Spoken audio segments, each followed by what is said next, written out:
Well, Sidney, I can honestly say that it's always good to see you. It's nice to see you again, Because, you see, the only time that we really meet and talk is when you've done a film, and I always look forward to a Sidney Lumet film. It could be worse. I could be like Jack Clayton, or one of those English directors who does 4 years between movies. Right? Or David Lean. I wouldn't live that long, Sidney. It'd be a one-time visit. But anyway, here you are directing the morning after Jane Fonda and Jeff Bridges and Raul Julia. How do you pronounce it? Julia. Julia. Yeah. Okay. But the other exciting thing about it is that finally, after 33 films, you've gone Hollywood on us. I did it. Jane is the only person who could have gotten me out there. No, that's not quite true. I would have gone. The kids are grown now, and I've got no reason to keep a base any particular place. But one of the main attractions, clearly, Bobbie, was, you know, Jane and I have wanted to work together for a very long time. We've known each other a very long time. And here was a script we both liked, and we were both free, and I wouldn't have missed it for anything. And of course, it had to be shot in Hollywood. Yeah, it was, those characters are Los Angeles characters. The story is a Los Angeles story. It really couldn't have taken place in any other city. So I had to break one of the cardinal rules, but that's what rules are for, right? Might you do it again? Oh, sure. You know, movie crews are wonderful all over the world. There's no difference. They're all usually passionate people, fine technicians, knowing what they're doing. In fact, movie crews are almost like an international language, no matter where you shoot. It must have been a little bit of a deja vu for you in a way, because your film debut was directing Henry Fonda in 12 Angry Men. Right. And now here you are, these many years later, directing Jane Fonda. How are they alike, and how are they different as actors? They're alike in terms of the result. In my view, both brilliant actors. And alike in the sense that, you know, actors sometimes fake things, and Hank was not capable of that, nor is Jane. They do it. It's all real and true to them. They're totally different in their working methods. Hank, a very private person and a very private actor. That word always sounds strange about an actor, but it is true. Hank just took everything in like a sponge. Jane is like some ravishing puppy dog. She just open and comes at you and wants a terrific interchange and hides nothing. So the working methods are completely different, even though the results are very much the same.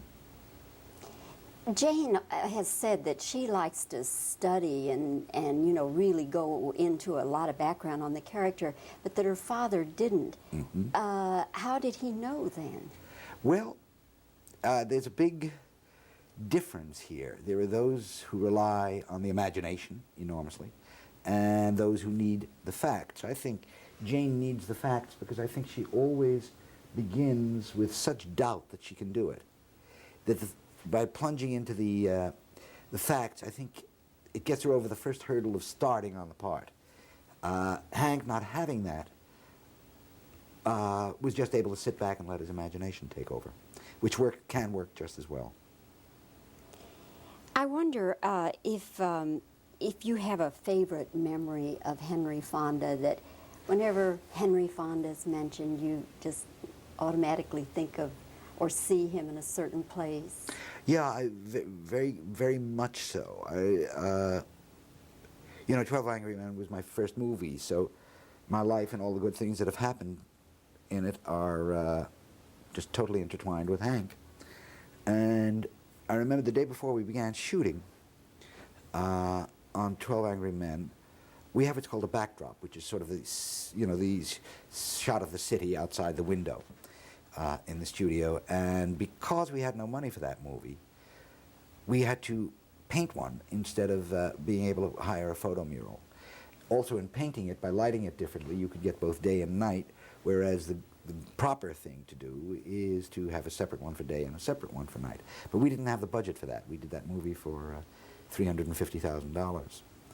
And Hank had just finished working with Hitchcock, where everything was meticulous and technically letter perfect and huge budgets, you know. And he walked onto the set, and the look on his face when he saw this backdrop, and he had been used to backdrops that he could walk into. They were so real, you know. And the look on his face, and he turned to me, he said, I don't want to be a producer. And because he knew that his look had revealed an implied criticism, and he just didn't enjoy that kind of position. And it's the singular memory I've got about him, that he's so closely and clearly identified with people who work rather than bosses. It's one of the memories I've got of him, yeah. But ultimately, was he happy with the film? Yes, of course, because it is correctable. And you do have to work a little harder in the lighting of it, but it looks just fine, finally. But not, of course, having been involved ever with that end of movies, he didn't know. So it was partially his own lack of knowledge as well. Sidney, it is good to see you again. Good to see you. I enjoyed The Morning After. I'm glad. I think it's a real fine suspense thriller, and I hope it does well for you. That's my holiday wish for you. Thank you, Bobbie. Thanks. Good to see you. Nice interview. All right.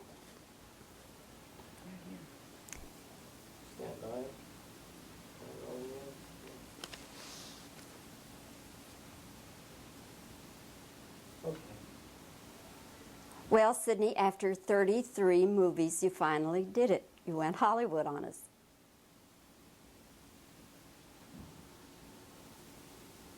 This must be a bit of deja vu for you in a way, because you made your film debut directing Henry Fonda in 12 Angry Men, and now here you're directing Jane many years later in The Morning After.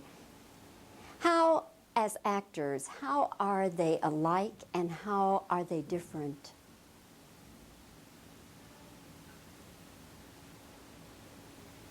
Do you have any particular memory of Henry Fonda?